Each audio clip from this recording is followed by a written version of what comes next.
औज़ुबिल्लाहिमिनश्शैतानिर्रजीम बिस्मिल्लाहिर्रहमानिर्रहीम।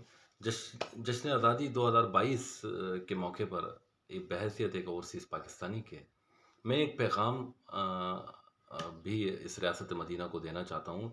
आप लोगों को बताता चलूँ कि जश्न आज़ादी के मौके पे जिस तरीके से हम लोगों ने नारे लगाए पाकिस्तान ज़िंदाबाद के, बहैसियत एक ओवरसीज़ पाकिस्तानी के ओवरसीज़ पाकिस्तानियों के लिए या ओवरसीज़ पाकिस्तानियों की आवाज़ क्या है, वो आवाज़ या वो नारा क्या है, वो मैं आपको सुनाना चाहता हूँ कि जश्न आज़ादी के मौके पर पाकिस्तान ज़िंदाबाद और ओवरसीज़ पाकिस्तानियों का नारा है, पाकिस्तान से ज़िंदा भाग। तो ये तो हमारा एक आज का एक थोड़ा-सा कॉमेडी क्लिप हो गया। इसके बाद मैं इसको फ़र्दर आगे की तरफ लेके जाना चाहूँगा। ये प्रोग्राम बेसिकली मैं डेडिकेट करना चाहता हूँ सदर पाकिस्तान को and below the all authorities. Plus इसके इस प्रोग्राम को साथ-साथ मैं डेडिकेट कर रहा हूँ पीटीआई के चेयरमैन इमरान खान साहब को भी, और क्योंकि उनकी भी दौर हुकूमत का ये वाक़या है, और उस दौर से लेके अभी तक, उससे पहले भी जो हुकूमत थी मेरा ख़्याल है वो किसी और की थी। मुझे इस वक़्त याद नहीं आ रहा है, नवाज़ शरीफ साहब की, ठीक है ना?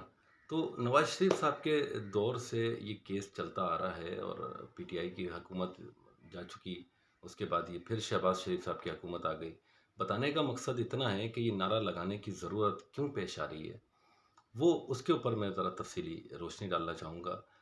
नाज़रीन व हाज़रीन, आप लोगों की इन्फॉर्मेशन में होगा कि जो है हमारी अदालतों के अंदर इंसाफ़ का निज़ाम कैसा है।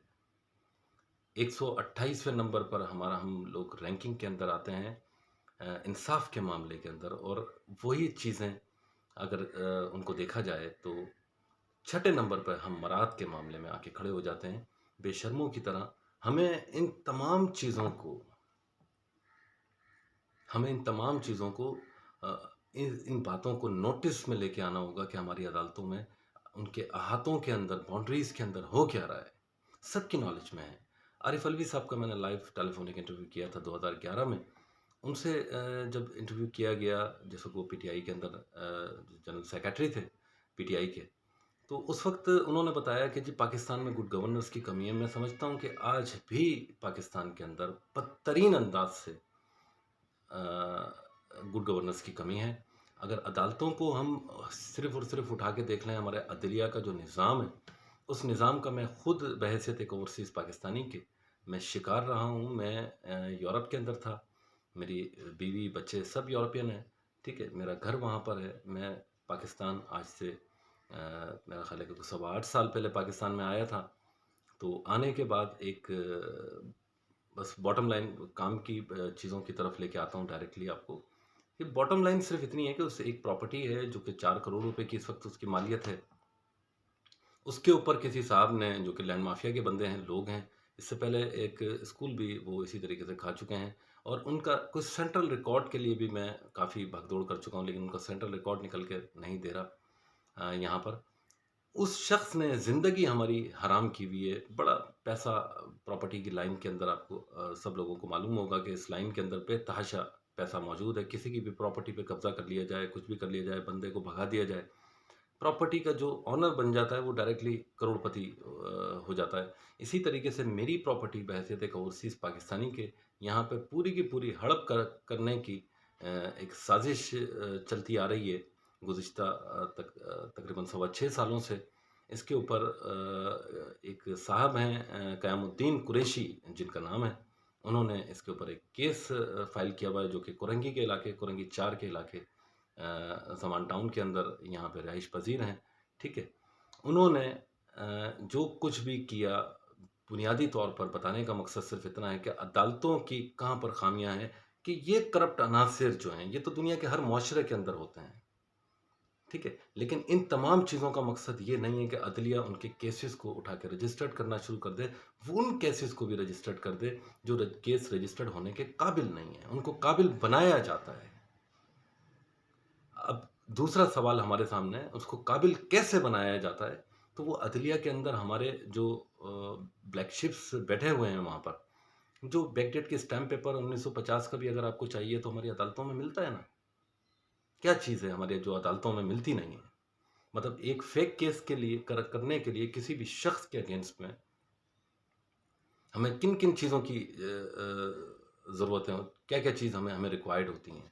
मिसाल के तौर पे एक स्टैम्प पेपर अगर वो ले ले, एक जाली एग्रीमेंट बना ले, तो उसके ऊपर भी केस हो जाता है। इसी तरीके से परफेक्ट कोरियर नाम की एक कंपनी वहाँ पे सिटी कोर्ट कराची के अंदर जिसके ओनर रिटायर्ड जज हैं। रिटायर्ड जज साहिबान की कंपनियाँ 2 नंबर कामों के अंदर उनकी एक्टिविटीज़ दिखाई देती हैं। बल्कि साबित भी मैं कर सकता हूँ, किसी भी एंगल से ये रियासत मदीना या इसका कोई भी इदारा अगर उसके अंदर इतना बात करने का या उनको कि कोई भी चीज़, कोई भी सवाल उनको पूछना अगर है मेरे से, तो वो पूछ सकते हैं। पिछले सवा 6 साल से मैं वो केस भुगत रहा हूँ, जो दुनिया की किसी अदालत में बनता ही नहीं था। मैं बता-बता के ये तमाम की तमाम चीज़ें अदलिया को भी पाकिस्तान सिटीज़न पोर्टल के ऊपर भी कुछ सैकड़ों की तादाद में एप्लीकेशंस मैंने वहाँ पे लॉन्च किए हैं। इसी तरीके से अगर देख लिया जाए तो मेरे पास एक और बंडल यहाँ पर मौजूद है, ठीक है? जो इस बात की भी गवाही देता है कि मैंने जो हमारे लोकल इदारे हैं, जिस तरह पुलिस हो गई, पाकिस्तान रेंजर्स हो गई, इन इदारों को भी मार्क किया कि मेरे साथ ये यहाँ पर ज़्यादतियाँ हो रही हैं। मेरी जान को आज यहाँ पर ख़तरात मुझे वाबस्ता हैं, ठीक है ना? बदतरीन अंदाज़ से सवा 6 सालों से मैं अपनी फ़ैमिली के पास अपने घर नहीं जा सका हूँ यूरोप के अंदर। बताने का बुनियादी तौर पर मकसद ये है कि यहाँ पर जो शख्स भी ओवरसीज़ पाकिस्तानी अगर यहाँ पर आता है, तो उसके लिए मेरा एक पैगाम है, एक ही नारा है कि पाकिस्तान से ज़िंदा भाग, ठीक है ना? और कोई भी ओवरसीज़ पाकिस्तानी दुनिया के अंदर चाहे वो कहीं पर भी मुकीम हो, मैं उनसे ये गुज़ारिश ज़रूर करूँगा कि वो जब भी पाकिस्तान आएँ अगर उनका कोई भी फ़ॉरेन पासपोर्ट अगर मौजूद है, तो हमेशा उस पासपोर्ट के ऊपर आएँ क्योंकि हम लोग ओवरसीज़ लोग जितने भी होते हैं, उनकी मोहब्बतें बेतहाशा होती हैं जब तक वो यूरोप के अंदर या वेस्ट के अंदर या किसी भी दूसरे कंट्री के अंदर मौजूद होते हैं, तो बहुत ज़्यादा उनकी विलिंग्स होती हैं। मेरी खुद ऐसी किस्म की कुछ विलिंग्स थी जब मैं पाकिस्तान आने के लिए फ़्लाइट में बैठा नहीं जा रहा था। बार-बार वो एयर होस्टेस ने आके मुझे कहा कि सर आप बैठ जाएँ। पहले वो यूरोप से एक बड़ी लंबी फ़्लाइट थी हमारी जो इधर पहले दुबई तक आई, फिर दुबई से दूसरी जो कनेक्टिंग फ़्लाइट थी, हालाँकि वो 1 घंटा 50 मिनट या 55 मिनट की फ़्लाइट थी। लेकिन बेसब्री इतनी थी कि अपने माँ-बाप से मिलना है, अपने दोस्तों से मिलना है, अपने बड़े अरसे के बाद रिलेटिव से मिलना है। लेकिन यहाँ पर आज आने के बाद मेरा एक ही नारा है 14 अगस्त वाले दिन, इस फ्रीडम वाले दिन और ये मैं रियासत को भी एक पैगाम दे रहा हूँ इस कौम की कि तमाम लोगों को भी ये पैगाम दे रहा हूँ कि खुदारा इस मुल्क के खुदादाद के ऊपर रहम व करम फरमाएँ। ये शहबाज़ शरीफ जो इस वक़्त वज़ीर-ए-आज़म हैं हमारे मुल्क के, मतलब इनके भाई पहले वज़ीर-ए-आज़म रह चुके हैं। इसी तरीके से ज़रदारी साहब, बेनज़ीर भुट्टो, ये ख़ानदान पाकिस्तान पीपल्स पार्टी का जो ख़ानदान है, ये भी एक अरसा दराज से इस मुल्क के अंदर एक रोल अदा करता रहा। लेकिन रोल की पोज़ीशन इस वक़्त अगर हम देख लें, तो अदालतों के अंदर क्या हो रहा है? इदारों के अंदर क्या हो रहा है? पाकिस्तान हम ज़िंदाबाद के नारे लगा रहे हैं, लेकिन हमारी गलियों में, कूचों में पानी खड़ा हुआ है, लोगों के घरों के अंदर पानी खड़ा हुआ है, बिजली यहाँ पर मयस्सर नहीं है, ठीक है ना? 2 घंटे के बाद, 3 घंटे के बाद, 1 घंटे के लिए लाइट जा रही है। हर र ना दिन को सुकून है, ना रात का सुकून है। रात के टाइम 2-2 बजे यहाँ पे लाइट चली जाती है। दुनिया की कौन-सी ऐसी महज़िब रियासत है, अगर ये बताएँ कि जहाँ पर ये सारी की सारी चीज़ें इस तरीके से होती हों? अख़लाक़न, कानूनन जुर्म है, इन मामलात के अंदर अदलिया का कोई रोल यहाँ पे मुझे दिखाई नहीं देता कि इलेक्ट्रिक ने बदमाशी की इंतहा मचाई हुई है। मेरे घर के ऊपर तक कोई 6000 यूनिट का बिल इन्होंने मारा है, ठीक है ना? और कंटिन्यूअसली ये मारते जा रहे हैं। या तो अदालत मुझे ये दिखाई दे रहा है बहैसियत एक ओवरसीज़ पाकिस्तानी के कि मुझे आते हुए मुझे एक वाक़या याद आ गया, जो मैं बताना चाहूँगा। पाकिस्तान आते हुए मुझे एक दोस्त मिला जो कि पंजाब से जिनका ताल्लुक था। उन्होंने मुझसे कहा, कहने लगा भाई कहाँ जा रहे हो? पंजाब से थे तो उनका एक्सेंट, उस एक्सेंट के अंदर मैं बताना चाहूँगा कि किस तरीके से उन्होंने मुझे कहा। कहने लगा, वो भाई किधर जा रहे हो? मैंने बोला यार पाकिस्तान जा रहा हूँ। तो कहने लगा, वो भाई मत जा। मैंने बोला यार क्यों नहीं जाऊँ? तो कहने लगा, वो भाई उधर भूख है। एग्ज़ैक्टली इस छोटे से वर्ड को समझने के लिए मुझे सवा 8 साल यहाँ पर लग चुके हैं। और वो भूख मैं हर एतबार से, हर ज़ाविये से, हर जगह पर देखता हूँ। चाहे वो हमारा इदारा वाटर बोर्ड के हवाले से हो, क्या चाहे वो इलेक्ट्रिक के हवाले से हो, चाहे वो पुलिस का महकमा हो, एफआईआर कटवाने के भी पैसे देने पड़ते हैं। अपनी फाइल को कानूनी तरीके से अगर उसकी आपको फ़ोटोकॉपी अगर उसको अदालत से आपको चाहिए हो, तो हमारी गवर्नमेंट के पास तो वो भी नहीं है, वो भी आपको फ़ोटोकॉपी करानी है और ₹3 की जगह ₹10 आपको देने हैं। मेरी अपनी एक फ़ाइल जिसकी मैं बात कर रहा हूँ, उसका भी छोटा-सा एक ज़िक्र मैं आपसे करना चाहूँगा कि एक तो केस ऐसा कि सिविल नेचर केस आपने किसी पे भी मुसल्लत कर दिया, डॉक्यूमेंट्स क्रिएट किए गए अदालत के अंदर ही। फिर मतलब जब वो बंदा जाके देखता है कि अदालत में जब जाके मतलब वकील के साथ जब मैं गया, तो मुझे पता चला कि उस फ़ाइल का जो वेट है, वो तकरीबन 5 किलो 800 ग्राम है। तो मुझे हैरत हुई, मैंने बोला, "यार इतना वेट?" वकील ने भी कहा कि ना आपकी आपकी फ़ाइल की का वेट जो है वो 5 किलो 800 ग्राम है। तो मैंने बोला, यार ये मतलब क्या है? अल्लाह ताला माफ़ करे, और केस की बेस कुछ भी नहीं है, कोई सबूत नहीं है, कोई चीज़ नहीं है। सिर्फ़ परफेक्ट कुरियर की कुछ रसीदें हैं जिसकी बेस के ऊपर ये केस बना। अब उसको चलाए जा रहे हैं, चलाए जा रहे हैं, चलाए जा रहे हैं। झिड़कें भी सुने वहाँ पे जाके एक आम आदमी, मेरे जैसा बंदा झिड़कें सुनता है, जजेस की झिड़कें सुनता है। लास्ट टाइम अभी वो आसिफ अली जस्टिस साहब थे, तो उन्होंने मुझे झिड़क दिया कि जी आप कोर्ट में नहीं आते, आप उनको क्या बताएँ कि कोर्ट में आने से पहले हमारे लिए वहाँ पे पहले बंदोबस्त किया होता है। आपकी डायरी शीट्स इस बात की विटनेस हैं कि केबीए के इश्यूज़ वहाँ पर मौजूद थे। बहुत सारी चीज़ें मौजूद थी। पैसे देके केबीए के लोगों को खरीदा गया, पैसे देके एफआईआरें तक कराई गई, पैसे देके मेरी गाड़ी जो ना चोरी करवाई गई, पैसे देके ये के इलेक्ट्रिक के बिलों को मेरे ऊपर पड़वाया गया। पैसे देके मेरे 3 घंटे के अंदर मेरे घर के ऊपर डकैती पड़वा दी गई। मैं यहाँ से कोर्ट जाता हूँ, वापस आ रहा हूँ तो पता चला जी ये घर पे डकैती पड़ गई है। कोई पूछने वाला नहीं है। कार गई, वापस नहीं मिली। दु फ़ोन छिनता है, कभी वापस नहीं मिलता। पैसे जाते हैं, कभी वापस नहीं मिलता। आहिस्ता, आहिस्ता, आहिस्ता, आहिस्ता करके ये भूखा हमारा बेचारा मुल्क, ये नोच रहा है ओवरसीज़ लोगों को। इस किस्म के जो भी यहाँ पर पाकिस्तान में आ जाते हैं, ये इनका शिकार हो जाते हैं, रियासत का शिकार हो जाते हैं। और हम यहाँ पर नारे ये भी लगाते हैं कि ओवरसीज़ पाकिस्तानी कौम का सरमाया है। फॉरेन फंडिंग केस के हवाले से अगर बात कर ली जाए, तो मतलब क्या जुल्म और ज्यादतियां यहाँ पर हो रही हैं। मतलब अदलिया के पास और कोई काम नहीं है सवाए कि लोगों के घरों को मिसमार कर दिया जाए। लसबेला कौन सा वो जगह थी जिसके अंदर 70,000 घरों को मिसमार कर दिया गया, ठीक है ना? उसमें बच्चे भी थे, लोग भी थे, सबको बाहर निकाल दिया गया, सबके घरों को मिसमार कर दिया गया। उनको मराद क्या दी गई, ये भी मेरा एक सवाल है। नस्ला टावर के लोगों को क्या मराद दी गई, ये भी मेरा सवाल है। मेरा सवाल ये भी है कि जो रात के टाइम यहाँ पर लाइटें जाती हैं, ये कौन-सी फलाही रियासत इस तरीके से काम करती है? ये कौन-सी एक मतलब जंगल जिस तरीके से दिखाई दे रहा है यहाँ पर। आप इंसाफ लेने के लिए गए तो इंसाफ तो मिलना ही नहीं है आपको। कैसे मिलेगा? 21 से 22 लाख केसेज़ यहाँ पे हमारे पास रजिस्टर्ड हैं, जो कि इस बात की इस तरफ निशानदेही कर रहे हैं कि उनमें सही कितने होंगे? क्योंकि जो अदलिया अदालतों के अहातों के अंदर जो कुछ हो रहा है, जाली गवाह तक वहाँ पर प्रोवाइड होते हैं। 500 से लेके 5,000 रुपए तक में मिल जाता है।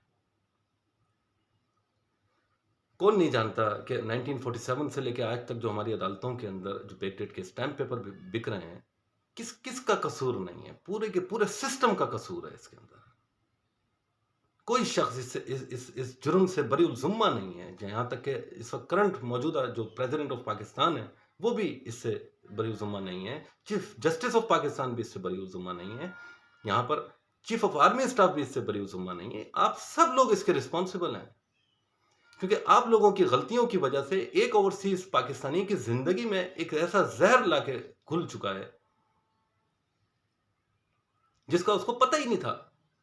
एक आम इंसान के साथ क्या होता होगा। मैंने तो ये पता कर लिया कि मेरे साथ जो ये केस बनाया गया है, ये अदालत के अंदर इस तरीके से बनाया गया, और जिस कंपनी ने बनाया उसने मेरी मरी हुई माँ को जिंदा कर दिया, जिसका रिकॉर्ड 2 साल से कोर्ट के रिकॉर्ड में लगा हुआ है। फिर जब जाके मैंने जज को जाके दिखाता हूँ, तो जज का मतलब उसके बावजूद भी वो केस डिसमिस नहीं होता। डिसमिस की एप्लीकेशन जमा होती है सिर्फ और सिर्फ। मैं कोई 21 से 22 ममालिक में विजिट कर चुका हूँ दुनिया के अंदर। जुड़ियाँ देखी हैं मैंने आयरलैंड के अंदर, ठीक है ना? छोटे-छोटे इश्यूज़ के ऊपर, ट्रैफ़िक के, लेकिन क्या बेहतरीन इंसाफ़ है, 1 डे के अंदर सॉल्यूशन है। यहाँ पे देखें तो 5 किलो 800 ग्राम वेट एक फ़ाइल का, और उस फ़ाइल का जिसका कोई केस बनता ही नहीं था। फिर वो वकील साहब हमारे साथ मौजूद थे उस वक़्त, तो उन्होंने मुझे बताया, कहने लगे, "शोएब भाई, यहाँ पर तो 1953 के केसेस भी चल रहे हैं और आप यकीन करें कि हमने तो ये भी देखा है कि यहाँ पे ट्रॉलियों पे फाइलें आती हैं। हाँ, तो मैंने बोला 1 किलो वज़न तो बढ़ रहा है हर साल एक फाइल का। तो 60 साल में तो 60-70 सालों में तो उसने 60-70 किलो हो जाना है।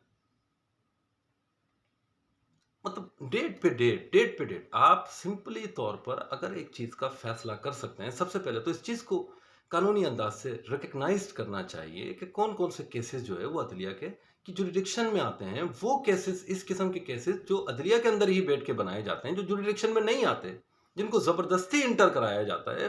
वहीं से कोर्ट के अंदर से रसीदें ली जाती हैं, कोर्ट के अंदर से स्टैम्प पेपर लिया जाता है, उसके बाद किसी के ऊपर भी केस कर दिया जाता है। लेकिन इन तमाम चीज़ों का मकसद एक ये भी होना चाहिए कि मतलब इससे मुल्क और कौम को कितना नुकसान हो रहा है। 2 से ढाई हज़ार यूरो मैं पाकिस्तान में भेजा करता था। 12,000 यूरो तकरीबन मैं वहाँ पर अर्न करता था। ठीक है? तो महीने के अंदर कोई मेरी वहाँ पर इतनी रिक्वायरमेंट नहीं होती थी, तो तकरीबन 10,000 यूरो के करीब-करीब मैं पाकिस्तान में भेज देता था। 2,500 हर हफ्ता 10 दिन के अंदर वैसे नॉर्मल मैं भेजता रहता था। अगर 10 नहीं भेजता था तो 7,500-8,000 ये मेरा मतलब इस उसके ऊपर मैं चलता था। हर महीने वो यहाँ पर आ रहे होते थे। मुल्क को फ़ायदा हो रहा होता था, आपके पास फ़ॉरेन एक्सचेंज आ रहा था। लेकिन आपने अदालतों के अंदर जो रिटायर्ड जज की कंपनियाँ हैं, वो 10,000 रुपए लेके मैं ये बात साबित कर चुका हूँ कि उन लोगों की मरी हुई माँ को ज़िंदा कर देती हैं। मेरी माँ को ज़िंदा किया, जो कि आपके रिकॉर्ड का हिस्सा है।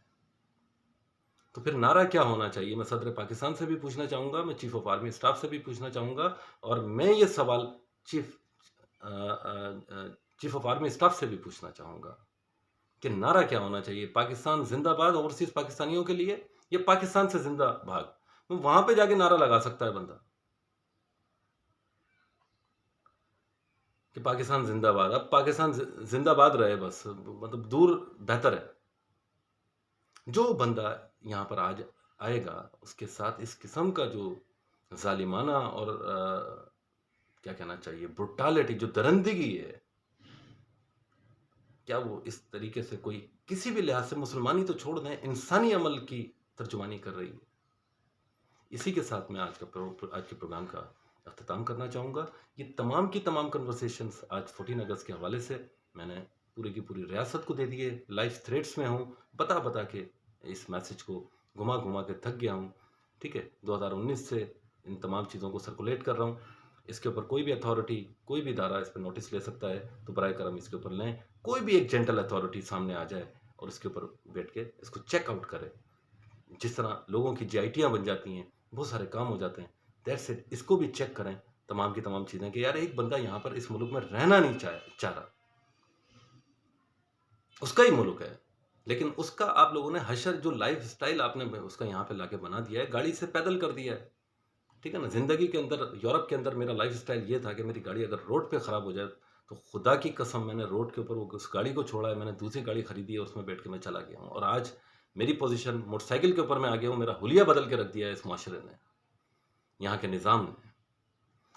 यही तमाम चीज़ें थी। मेरा सेल फ़ोन नंबर है 03152411 इसी के ऊपर मेरा व्हाट्सएप है। कोई भी इदारा, कोई भी रिस्पॉन्सिबल अथॉरिटी अगर इसके ऊपर या कोई भी एक इंसान मुझे इस कर्ब से, इस परेशानी से, इस यरगमाली लाइफ़ से मुझे आज़ादी दिला दे, तो मैं उसका बेहद मशकूर रहूँगा।